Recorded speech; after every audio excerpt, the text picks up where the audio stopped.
off-road vehicle-based adventure. Uh, but now we're trying this new format for you guys. I like bringing in people that are in this space that you may or may not know of. A recent video I did was like 10 different channels under 10,000 subscribers, or some, I think it was like five, but um, Matt was on there. You are dangerously close, Matt, to not being in that category anymore. Your channel is taking off like crazy. People are paying attention to what you're doing, and for good reason. It's really excellent content. And why don't you just take a minute, introduce yourself, let people know what to expect on your channel, and yeah, let's go from there. Yeah, so I'm Matt Brody. The channel is Simply Must Go. And we basically, or it's really, I mean, it's a combination of me, but my wife is also very much a participant in it. Um, but we do overlanding, off road adventures. And then I got into this because I bought a YJ. So I'm sort of a YJ guy. So a lot of YJ guys really enjoy my old Jeep content, when we save the squares. Yeah, So I yeah. kind of have a couple of different audiences within there. But it's been an absolute blast. And it still kind of blows my mind that the channel has gotten as much growth as it has. I think it's really cool. I mean, and talk about that a little bit. Like you're, I have one Jeep, right? I have one Jeep, I have one truck, and my wife has a car. And it's like you've got, I know you have the YJ. You've got two YJs. You got Project Emo, I think, right? And you've Yep. got Jurassic Park, which is Stu, Yep. and then you have Southlander, which is a JK that's lightly modified or pretty much stock. It's still stock. Yeah. Yeah, yeah, yeah. I But saw I saw complete. Jesse, or I'm assuming it's Jesse from Spartan Overland, jump on. And he'll probably tell you it's definitely time for me to upgrade after our last trip. But Whatever. It's still better than this than the Toyota stuff. So that's cool. I don't I know. said that just for you, Jesse. So there's that. So yeah, I saw Old Man Old Truck is on here. I want to give a shout out to him because he was at Expo and he found me, so I finally got to meet him in person. So Old Man, it was awesome to meet you. I'm really glad you stopped me there. So I appreciate that. Yeah, man, Phil's a great dude. Absolutely great dude. So I know we're talking about Simply Must Go, Matt's channel and all that, but if you guys haven't checked out his channel, he's making some moves uh, on his build. He's changing that up. Just went up to Expo. Was coming back. He had a rear axle seal leak. We were actually supposed to go wheeling in South Carolina, so he can kind of show me around his neck of the woods or whatever. And yeah, unfortunately, it doesn't look like that's going to be able to take place this weekend. But we are going to reschedule for sure. Um, but I guess recent trips for you, right? I kind of started. You and I were talking about the Traverse a while back ago, and you just went on the Traverse. So tell us about your experience with the Traverse. Yeah, so it's interesting. I'm gonna rewind you all the way back. I'm gonna take a minute because the very first off-road trip I did in one of my YJs was through Charlie's Creek, which is sort of considered basically the end of the Georgia Traverse. And Yeah, so when I went back and I did the full Georgia Traverse very recently with another YouTube channel called Carving the Trails, which is a great little family channel. It's a father and son kind of channel, and we did the Georgia Traverse together, and we bookended it. We ended on Charlie's Creek, which I thought, this was my first huge like week long overlanding trip to do the whole Georgia hmm, Traverse, and to end it where I started, I felt was just like the perfect way to end it, even if Charlie's Creek is drastically different now than it was when I yeah. first did it because they graded it and stuff. But we had an absolute blast on the Georgia Traverse. It was the way I describe it in my video is it was the perfect trip. It Yeah, was the trip that we all set out to take, which is like that we're going to go and we're going to relax and we're going to be in nature and we're going to have some awesome campsites and make some awesome camp food and just have a lot of fun.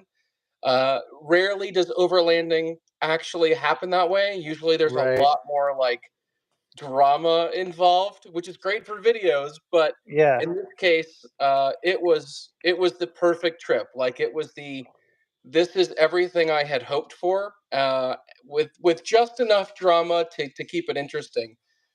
But my kids said it best. So I took my two boys with me over spring break is when we did it, and we ended spring break with both the boys telling me that this was the best spring break they'd ever had. That's And awesome. as a dad, I can't That's the ask for best you can anything ask better for. than that. That was the Yeah. icing on the cake. That was I did my job. This was perfect. It was great. Yeah, man, that's really cool. And then almost immediately after that, you started doing some other stuff. So I know that obviously you went to Expo, Yeah. but and you're still working on Project Emo, which is the YJ, and I think I saw a video to where you were kind of like replacing the side marker lights and all that kind of stuff on it. Yeah. Um, do you plan on keeping that relatively like in its stock configuration and that be more of like the wheeling YJ? So yeah, so the plan there's what I want to Plans do and what change. my wife Plans will let me change. do. But Sure. Uh-huh. the when I bought Emo, which is a 1993 YJ, it already had a 4-inch lift on it and 33s. So it was a lot more capable than Sue, which is my Jurassic Park replica, which is still a completely stock vehicle. So stock height. Um, I mean, there's a couple little off road, like I put disconnecting sway bars on it and I put Mhm. boomerang shackles on it and stuff like that. But to make it a little bit better, because I still do trail ride with it from time to time. I don't do it as much Sure. now as I used to, since she's sort of like the little princess. Oh, yeah, yeah. But emo was always in my head designed to be the Jeep that I was going to take out to Gulches, which is our off road park in South Carolina. Yeah, I've been there, it's fun.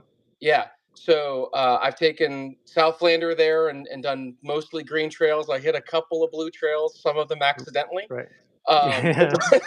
Yeah, but signage is Emo awesome there, by was the way. definitely designed to be the one that I went a little bit extra on in terms of its abilities. Um, a lot of what I've done with it so far is fixing and just sort of making sure that the general mechanical problems that are usually associated with an older Jeep have been dealt with. So some electrical things, getting rid of some things that previous owners had stuck on there and were like, not so great. Yeah. Um, but there's a couple of big steps that I have to take with emo still, and really it's a pricing issue. I need to get a new transmission. Right. It's the 4 cylinders, so it's the 2.5, Mhm. which comes with the AX5 transmission, and that's the weaker of the YJ transmissions. So my plan is to put an AX15 into it, I'm sorry, which is did you say upgrade. Atlas? Did you say Atlas? Is that I what you didn't say said? Atlas. I said Okay. AX15.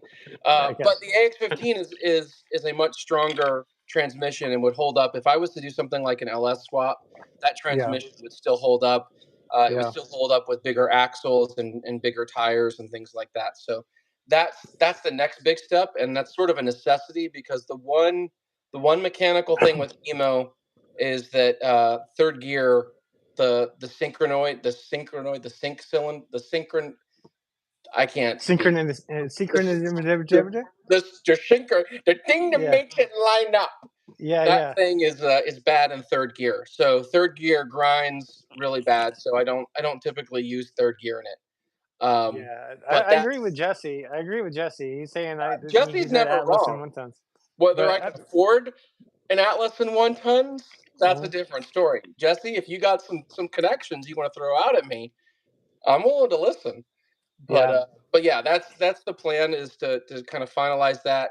I'd love to put 35s on it because 35s on a YJ is just like I don't know that you need the anything else. The max. wheelbase is so small that Yeah. it's like it can pretty much do anything at that point with with enough I power. mean, it's metal, so you can do things. Yeah. I personally know somebody who's going to be on this channel in another one of these live things in a couple of weeks who's got like 39s on the YJ, and and this person has like six Jeeps. Like she has a problem with, Not a problem. but she absolutely loves YJs. She's got quite a few. But There are no that's her obsession. problems. There's just opportunities, right? So it's like Yeah, I have a yeah. cheating Every opportunity. problem has a solution, whether you found it yet or not. It's That's a whole different story. But that's what it is. But I will say I'm really excited to see where Project Emo goes, and when you go to Gulches, it would be awesome to to be there and film, just have a good time. The thing about Gulches, it's ran by a family, and they're awesome people. Um, the trails, I mean, you got to pay attention there about with the weather and stuff because they close it down. The hours are variable because it is owned by that family, and it's if the weather's bad, the river actually, or the I'm going to call it a river. Um, the levels go up, and it makes some places really impassable. Yeah. But it is a really, really, really good time. It's a fun I spot. I had an absolute blast when I took Southlander there. There's a whole video of it, like, 'cause, we're taking my JKU stock through a lot of stuff, and then Yeah. what I would recommend is get familiar with the map first, because we just sort of blindly followed the Jeep in front of us for a little while, and Oh that yeah, turned out to no. be Yeah, so. that can But get we did some problematic blue because trails stock, which was pretty fun. She did it just fine. Banged my muffler just a little bit, but otherwise she was good. well, I mean, Then I'm and then glad I you ended up got with a out of bunch of that. friends there who were like, "We need to go down these trails," and I'm like, "I'm still stock," and they're like, you have a Rubicon," and Yeah, they yeah. totally twisted my arm into going through a bunch of other stuff. So it was a blast. Yeah, so essentially they're like, "Man up, man, let's go. Let's go. Right? Let's They do were like, "Put this." on your big boy underwear and let's do Yeah, this." And yeah, yeah, I exactly had to right. change my underwear afterwards, but I did it. So Well, I mean, we won't go into that detail, but it was probably a really good time, look, product regardless. promotion. Still, Oh, like yeah. I'm Dr. Diet Dr. Pepper needs to sponsor me. That's my whole shtick. So here we Man, are, plugging it in alive. was it like Diet Bleeping Jeep? Like, Right? it's like that's what it is. Uh, no, I've got just my Auburn cup here, but anyway, Yeah. I've got some. My wife and I went to up to the Northeast. We do this every year. It's kind of like a fall color run of sorts. We went to Lancaster County, or Lancaster County, if you're from there. I butcher it every time. Um, we go to the Amish village, and we get some really, really, really good food. Then we leave town and we head out to Boston, and then we go north either to Maine or uh, anywhere. Last year we went to a maple syrup farm, like this farm that there are these people that own a farm. They do cheeses and make maple syrup and all kinds of stuff. They raise horses and all that. This year we went to a cranberry bog. Uh, just kind of getting out there and doing those vacations that aren't off road related. But my wife really likes apple cider, and I've never really been a fan of it. But she found this one um, cidery that's in Boston. It's called Down East Cider, and they have like red slushy, blue slushy. Like this is like a hard lemonade thing what they're Nice. making, and I'm like, man, it's some really good stuff. So that's what's in my cup. Nice. I But do, for the record, I also have a little bourbon here, there you but go, there you I'm go. trying to finish this up. So, for anyone who was at Expo, we had Saturday night Iron Man 4x4 sponsored a potluck, and all the creators were supposed to come by. Jesse from Spartan Overland was there, and it was an unofficial bourbon potluck. Uh, you know, but you As know, you do. so I brought a bottle of bourbon, and now I'm you know still sipping on it. So Well, that's it. That's it. That's all that's left. Yeah. there's like two bottles left actually, but that's Oh man, that's more than I got right now. That's for sure. Um, yeah, I finished mine last night, but uh, I really, I'm thinking about a couple of things. Obviously, the trips coming up. Man, these earbuds suck. By the way, just by the way. Hang on. So I'm trying uh to move in this earbud direction, but yeah, my headphones are just better. Anyway, I'm trying to think about the trips that are going to be coming up in the next couple of months. What I'm going to do, and I know Jesse knows about it. Uh, but Potts Mountain Jeep Trail has always just been elusive to me, and I really want to try to get up there sometime in the next 3 months. Um, see what it's about. I've heard it's really challenging. I've got some experience. I've got a capable Jeep, but it's still one of those things to where don't necessarily want to go up there and do it by myself. because that's probably not a trail to go out and do that stuff on. I do recommend a lot of times that people, especially if they're starting out, not going out on trails by themselves because even the simplest thing can become a very big disaster. It's always good to have a backup plan and somebody there to help with, extra tools and all that kind of stuff. But as I was thinking about that, I was wondering if there were any trails that like you have in your head that you haven't done yet. Maybe you've tried to do and haven't yet. You want to go back and see if you can conquer, or Yeah. that kind of stuff.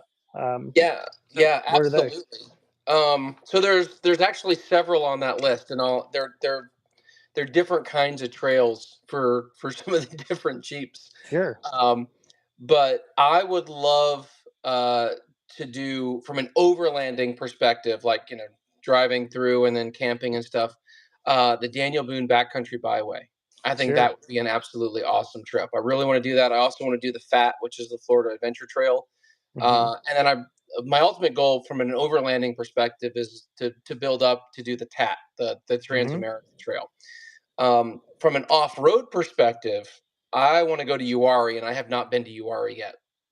And Well, that's I want to go there really bad, but I need to have Southlander or the Black YJ, emo kind of ready for that because I feel like that's a more intense kind of deal.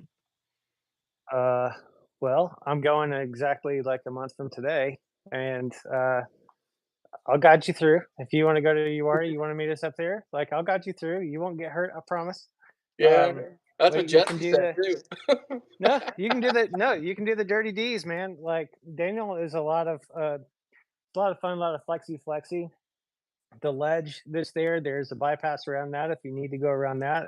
I personally don't think there's any shame in that, because you're getting to the trail. And Dickie Bell is awesome. It's absolutely awesome. I had a really great time. And Dutch John is a really fun trail that goes through. I mean, when I'm driving through that, I feel like I'm in Colorado, like in some Yeah, spots. Like it's cool. Not the most difficult trail, but a lot of fun. A lot of fun to do yeah. that. I've heard some great things about it. So those are the two that or a couple of the ones that I have on my list. I've got a new steel bumper, so I can finally install my winch on the Yeah, JKU. So that's like step one, and then I really want to do like a 2.5 inch and 35. It's nothing crazy from an yeah, overland perspective on the Southlander, but I think once that's done, and or I get the new transmission on emo, UARI is going to be one of the first things that happens because I've been dying to get there. yeah. It's. I mean, it's 3.5. Well, 3 hours from where I am. I don't know how far it is for you. Gulches is 2 hours for me. Yeah, I think I just Gulches is like less than an hour from me, maybe. Yeah, see, So I it's mean, pretty. I like the fact that I'm like 2 hours from anything. Like I can go down to North Georgia, like I can be in South Carolina and North Georgia in 2.5 hours. I mean, at Windrock in 2.5 hours. Um, so I like where I am for that purpose. But as trails are closing down, parks are becoming more of the thing, and that is completely okay with me. Um, I do like going out and exploring what is essentially our land, our public land, and I am an advocate for taking care of that and not going off the trail and not being completely stupid uh, on those trails. Parks are a whole different thing, right? Parks are where people just go and test the limits of themselves and their vehicles and challenge themselves and stuff like that without doing harm to, you know, our public lands. And now the other side of that too, there are groups that are actively against off-roaders, and I know that the Southern Four Wheel Drive Association and others are really starting to team up with other organizations and other people to help keep the trails open. Um, so if any of you guys are watching and you're like, hey, we've got a trail ride coming up, or we've got um, this class, or we've got something going on to where we're talking about tread lightly principles or showing people how to do things the right way versus the wrong way, that's going to go so much farther than just complaining about it in Facebook groups, right? We need to get out there and be involved in it. So if you're not already, please get involved. help get to know your Forest Service, the rangers in your districts that are close to you, and go out there and just shake their hands and say, "I know you guys are overstaffed and over or understaffed and overworked. You know, how can this club of like 1,000 Jeeps help you instead of hurt you?" Hmm. Um, That's great so, advice because I think that's so needed. well, I mean, I really feel that way, but I don't have a ton of trails right here in Asheville that are not Forest Service roads. Technically, the ones that are there are still Forest Service roads, but they are getting rutted out, and people are going off the trails. They're leaving trash in campsites and stuff like that, and we hear it and see it and read it all the time. So just carry a trash bag with you, help clean up, and if you have a YouTube channel or whatever else, you have some other forum in which you can help to educate others, not in a malicious way, but just say, hey, maybe help out. That would be great. Um, but it's not just them either. It's not people just leaving trash on the sites. It's people that are inexperienced and they go out with like groups of 100 Jeeps and nobody knows what they're doing. And that, I mean, let alone 100 Jeeps going through something, but then people not knowing how to navigate obstacles, not knowing when to back down, not knowing, how to turn around. Um, I've seen it all. Like I've seen Yeah. it all out there where people are just barreling through the forest to get around somebody that's broken down instead of helping them, which is terrible. Um, so I am an advocate for people going out and exploring and overlanding, but I think we can all agree that it has become such a phenomenon over the past decade that it's doing a lot of harm as well. So Yeah. And I think too, not I personally believe that a lot of the those that are actually going out and trail riding and overlanding, the majority of those folks are trying to follow tread lightly principles. yeah, um, it's not necessarily those folks that are causing the problems.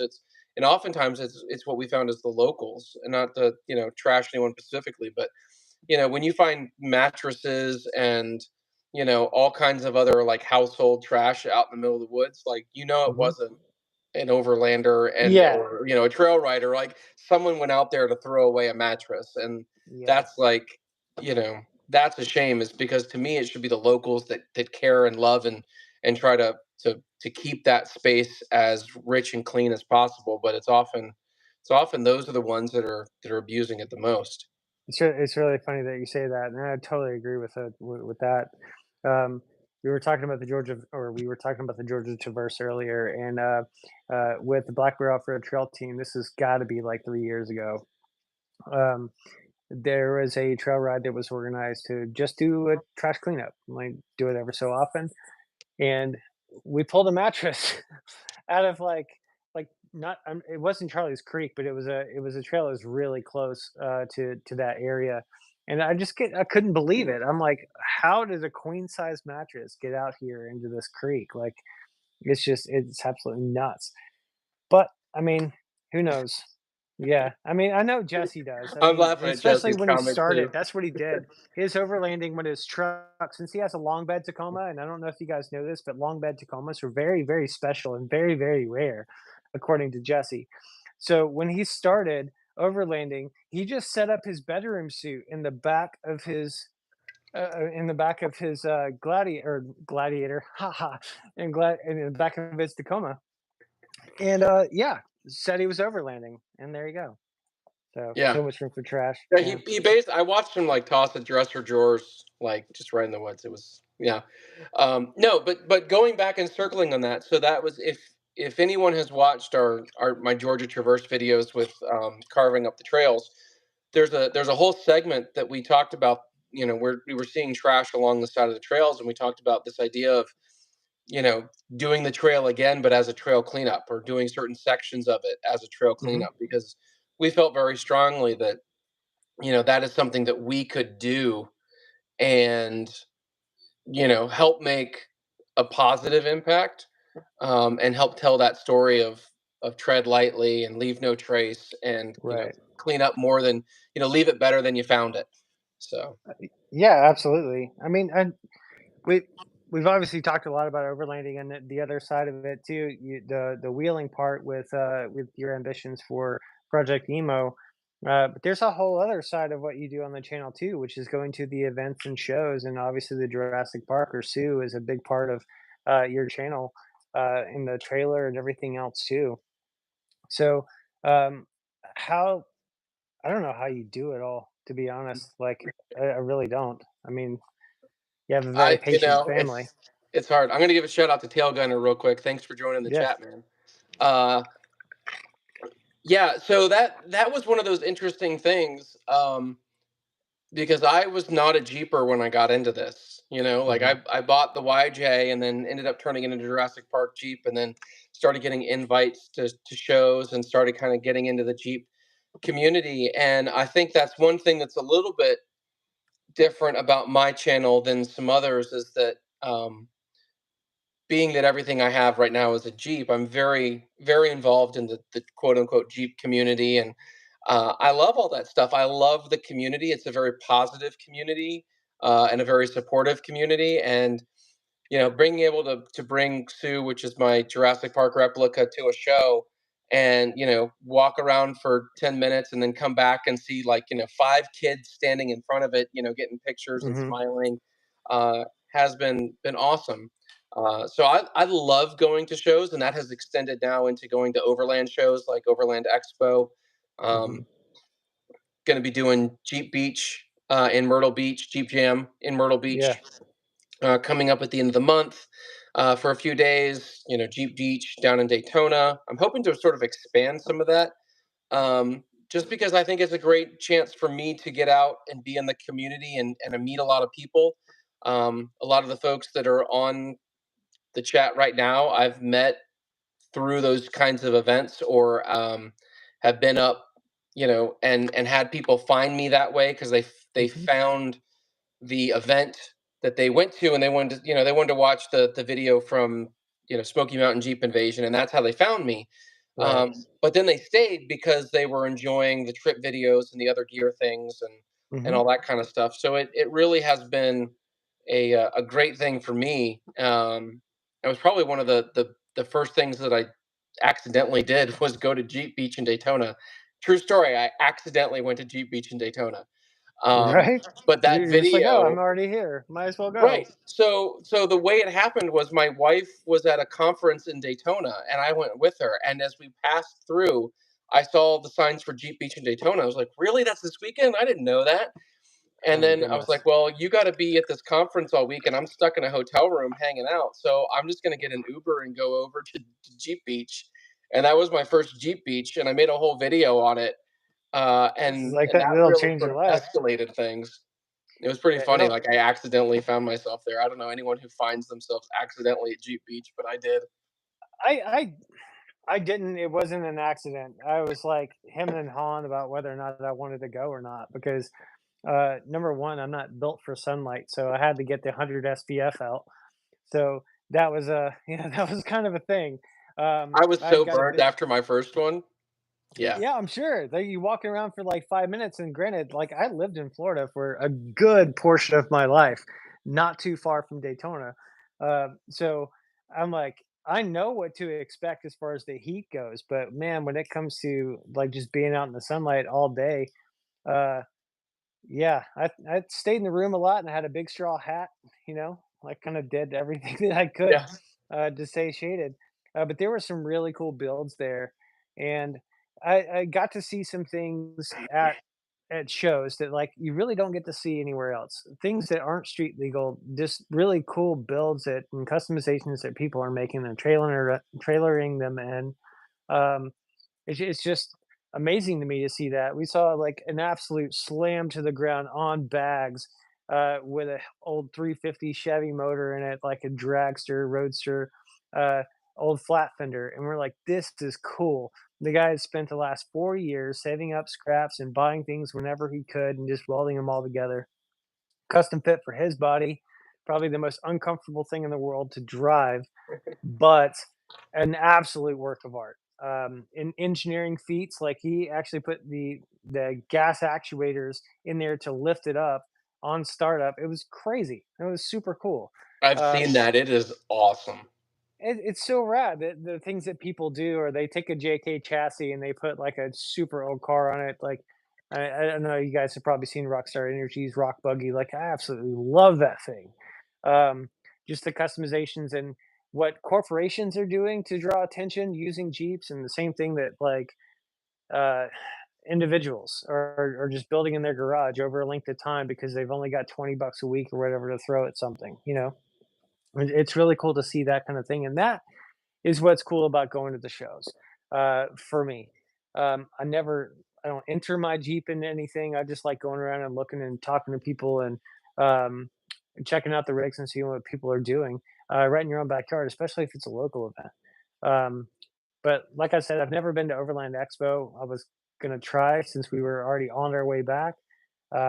We just got a little bit delayed, and yeah, didn't get to go. But kind of glad didn't, because you know I would have spent money probably on something that I shouldn't have. So Jesse is a bad influence. I'll just go ahead and throw that out there. yeah, pretty sure.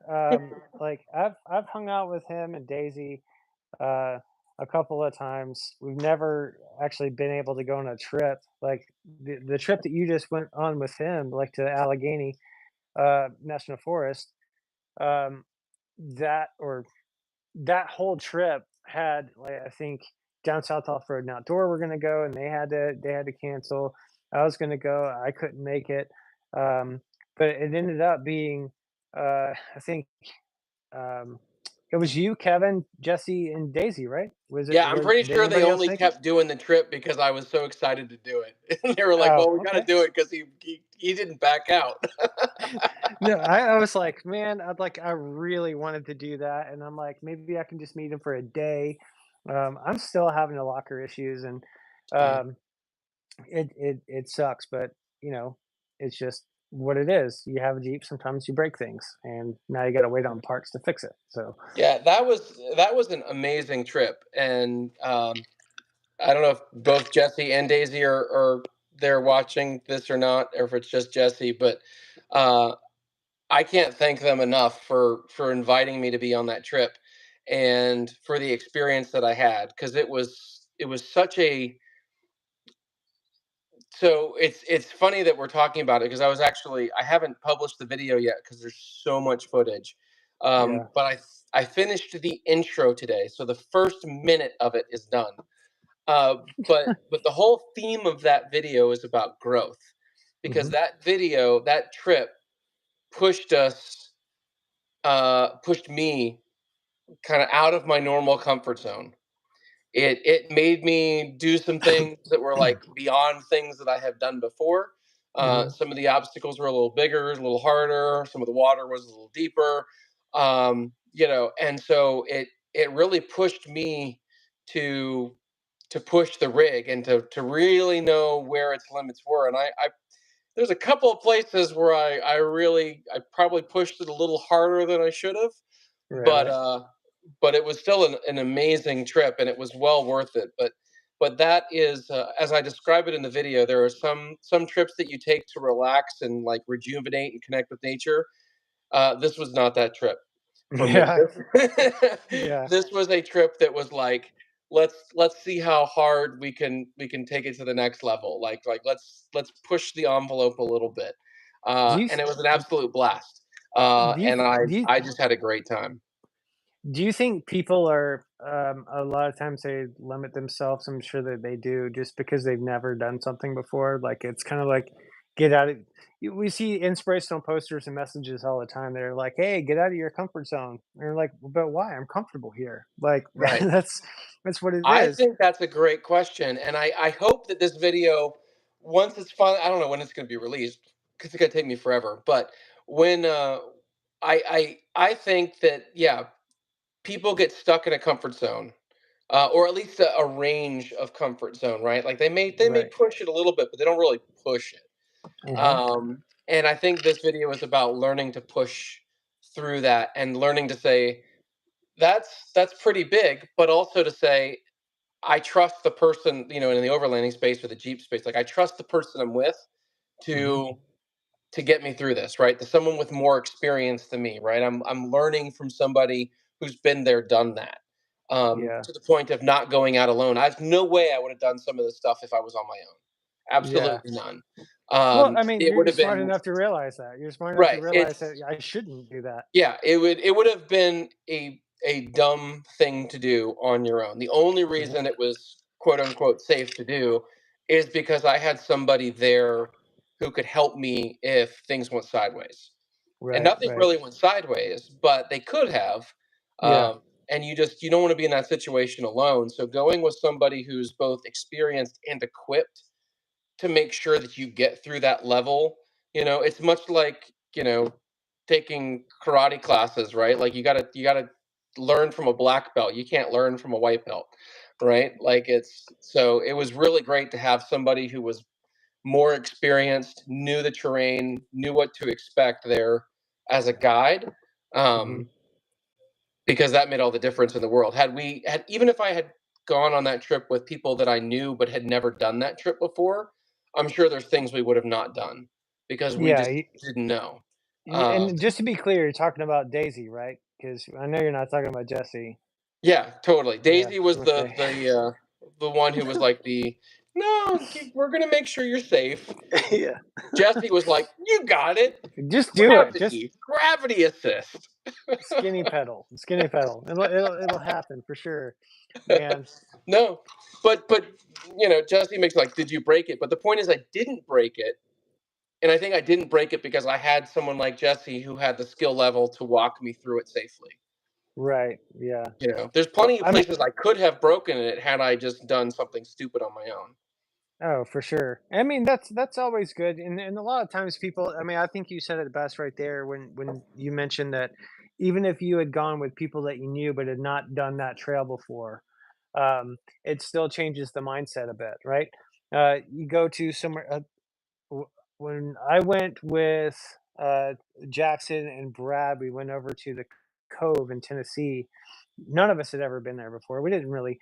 We kind of watched videos and we're like, yeah, this is kind of what we can expect.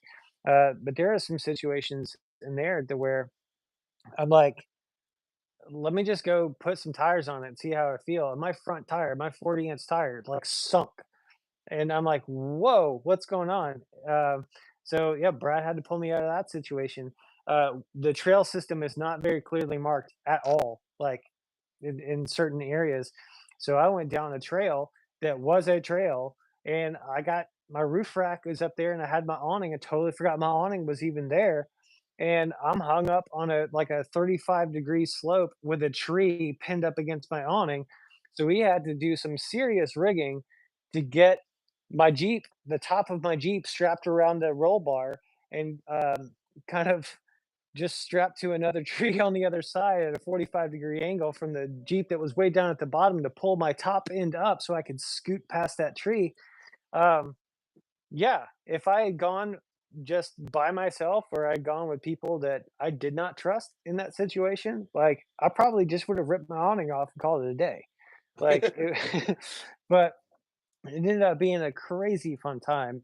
We got caught in a thunderstorm and everything else on the top of the mountain and super muddy waterfalls everywhere. It's like that was Yeah. a crazy adventure. Yeah, But and if there's one thing that having this channel has blessed me with, it's sort of this community that's excited, to do this stuff and is willing to like let me tag along on some of these trips because I still like I'll be the first to tell you I don't really know what I'm doing. you know. well, I mean, you've got some experience. You've got some experience now for sure.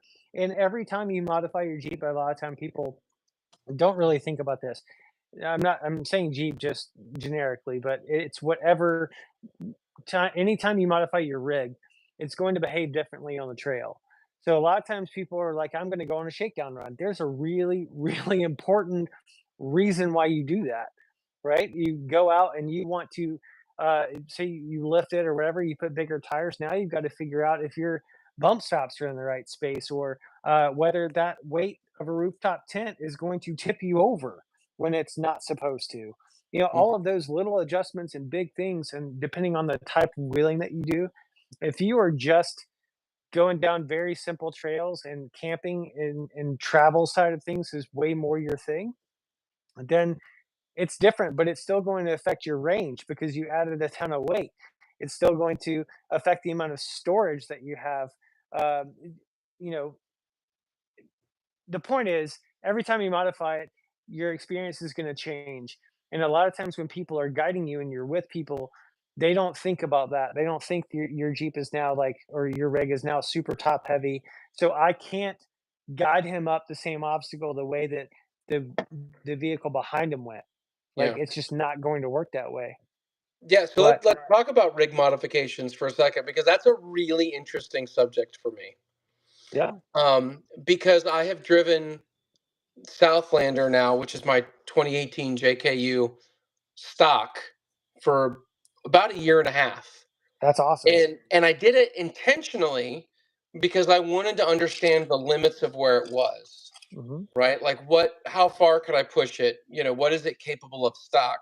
So I understood when I was getting an upgrade for something, why, and it would also Mhm. give me the chance to learn what, right? Because so oftentimes we say, oh, what's the best lift kit for my JKU? And then someone will throw out, whatever lift kit they're running because it's great for them.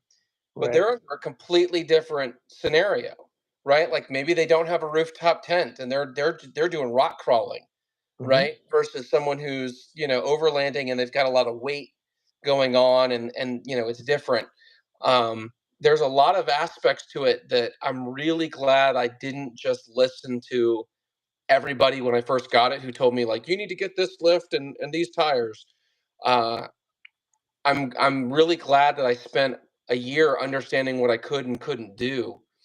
Um, and to that effect, or to that same point of understanding your rig, like it gave me the opportunity to really understand it how it is from the factory so that if Mhm. when now that I'm ready to upgrade some things, I have a sense for what it's going to be. If I had done that stuff right off the bat, like I wouldn't know. I'd be like, "Oh, it's how a Jeep rides. It's what a Jeep Yeah. does." Right? Like I wouldn't know. So, I think it's important for people to take their rig out as is before they spend a bunch of money on upgrades that they don't understand. Sure, and I mean, at the same I mean, I've put a whole video, about that on my channel too. It's like, kind of follow the advice I'm giving you that I didn't follow myself, and that is, like, immediately, I bought a Jeep back in, gosh, 2007. I had that Jeep for a while and got rid of it, instantly regretted it. So then I put money aside, you know, as often as I could, and then finally got back into a Jeep, bought it brand new off the showroom floor, and I wanted to keep it stock, but the pressure of being in a Jeep group or wanting to go off road, I had street tires. I had like uh, a street Jeep or Yeah. mall crawler. I don't know what you want to call it, but that's what it was. And I didn't listen. I put 20-inch wheels on it, and it was just like, why did I do that? Like, I didn't even know what kind of wheeling I wanted to do, but granted, I was living in Florida, so there wasn't a ton of options for me either, especially in Central Florida. You got sand, mud, mostly flat. There are a couple places like Citrus, WMA, and then there's some parks, that are the man-made parks that are popping up all over Florida now. And then like when you get up into like Apalachicola and you get like into the Panhandle, yeah, think terrain and things start to change. Like all of a sudden you have quicksand to deal with. It's a real thing and it's there, and a lot of people don't realize how soft that marshy ground is and can get themselves into real trouble if they go out in like street tires. But Yeah. the point is, I tell people to drive at least for 6 months and try to overland with it or try to do different types of things so that you know your rig and you know what you like. Hmm. Because it's very different to know your rig on pavement, know your rig on a gravel road, and know your rig going up a 20-degree muddy, wet rock incline at Windrock. Like, Right. they're all very different. Yeah. And I think to that same point, the other thing that I would add is, when I was on the trail, particularly when I was on the Allegheny with Spartan Overland, one of the things that I learned very quickly is I couldn't blindly follow the same line that Mhm. Jesse was doing. Oh, Um, yeah. Jesse's rig was built up. It had, you know, not only a longer wheelbase, but it also had bigger tires and had a, completely, a full size Tacoma is a very different rig than a JKU. Yeah. And there were times where I, like, right off the bat, I was like, I'll just go where he went, and that was like, you know what? I need to pay Let's more not do attention. that. Let's Yeah. not do that. But there was also times where I could do lines that he couldn't because my Yeah. wheelbase was different. There was one particular um, massive washout that Right. that he had to go kind of do this round. There's clearly a bypass to it, and there were three Tacomas with it as that point, and they all had to do the bypass. But it was easier for me to go straight through because my wheelbase allowed it.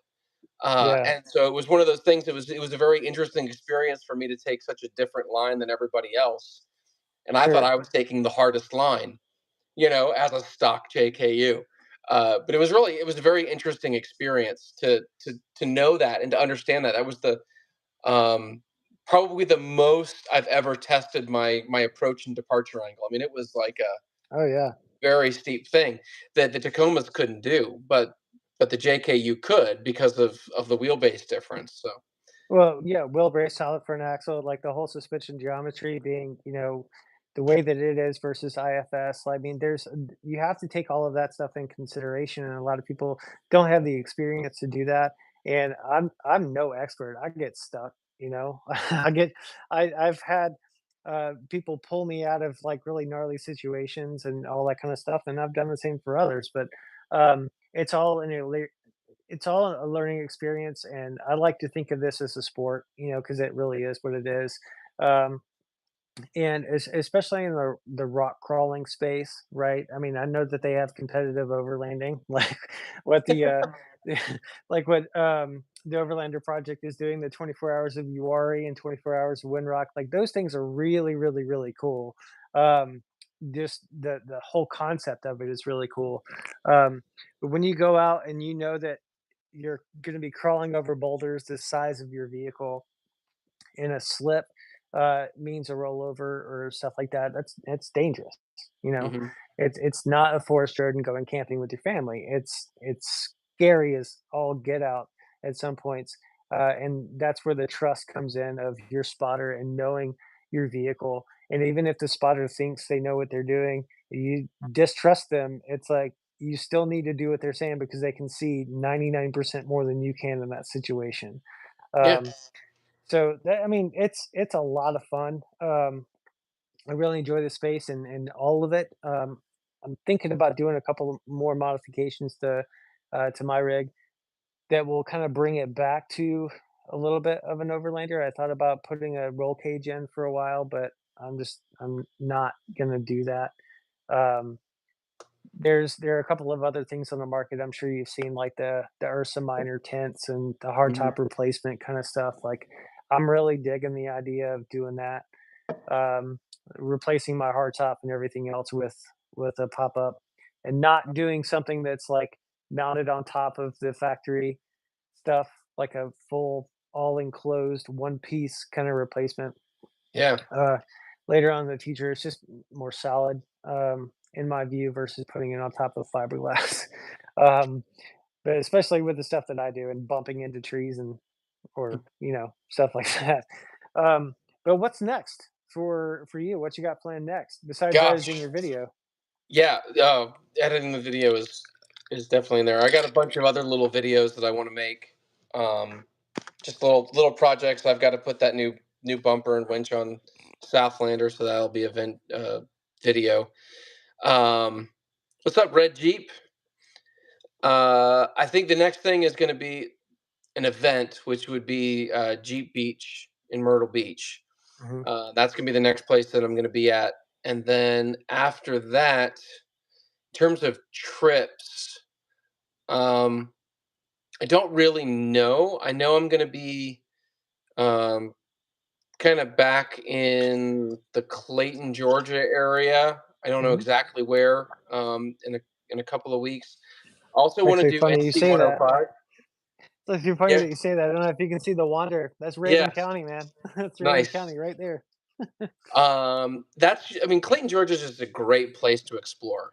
That Oh whole yeah. area is just beautiful. I mean, you end up with, Sarah's Creek and Charlie's Creek and a bunch of other just places I'd love to explore, Mhm. that I don't even know the names of, and I don't even know if they have names necessarily. I want to do Old NC 105 because I feel like it's one of those like rite of passage things that you just have to do. Yes. Um, want to do that. Um, and that's I don't know. I don't know what else is next. I guess that's one of those fun things is like all of a sudden an opportunity will come up and be like, "Yeah, I'm taking it. Let's do it." You know? Yeah, yeah, absolutely, man. Like there's not I've got some things that I'm going to bring out on my channel a little bit later on that I'm not talking about right now, but they're not like huge things. They're just like changes that is going to transpire. But I'm definitely going to do the URI thing. So you're welcome to come out, man. Yeah, I That's want to. it's Like I feel like it's, safe enough for the Jeep dude. Look, one I way or will another. personally invite. Like you're personally invited to come to camping Saturday night. You can wheel my Jeep if you want to. Like it's like I'm that confident in being able to get you through those trails. Like, It's funny. It's one thing I'd love to do is just go on a ride and film. well, you're And more tell the story more to than welcome someone else. anytime. Like, I think that's really fun too, because it's so hard, from a YouTube perspective to film and drive, and you're always stopping and you're getting out and you're setting up the shot or you're throwing the drone up or something like that, and you're having to play these dual roles, but to just play one of those roles, I think would be pretty fun. I think honestly, that's like you're invited to do that for me anytime you want. Like anytime you want. Like absolutely. Be like, hey, where are we going this weekend? I'll be like, I don't know, but I'll find some place. Yeah. Let's do this. Um, when it comes to filming and driving and doing all that kind of stuff, I honestly thought that I would enjoy that more. Um, so I bought all this stuff. Like, I mean, I've got my background's in photography and design, so like I have all the stuff, and then I'm like, man, I'm not using this stuff. Like my phone, my GoPro, the drone. I got the drone. I don't even think I've filmed one thing, well, two things with it. Um, but have fun playing around with it in the backyard. Flying Yeah, around annoying the dog and the cat. That's always fun. funny. But anyway, guys, I just want to say thanks so much for watching, and Matt, thank you so much for being a part of this. Oh, you're If you want welcome. to see more of what's going on Matt's channel, make sure to follow. Uh, you're on Facebook, you're on Instagram, and the YouTube channel of Simply Must Go. Um, so, yeah, you guys have a wonderful night. Thanks again, and I will talk to you all soon. Like, boop. I don't know how to stop this. Let's find out. There's a big X right I got there. nothing. Okay, see you guys. See you. Bye.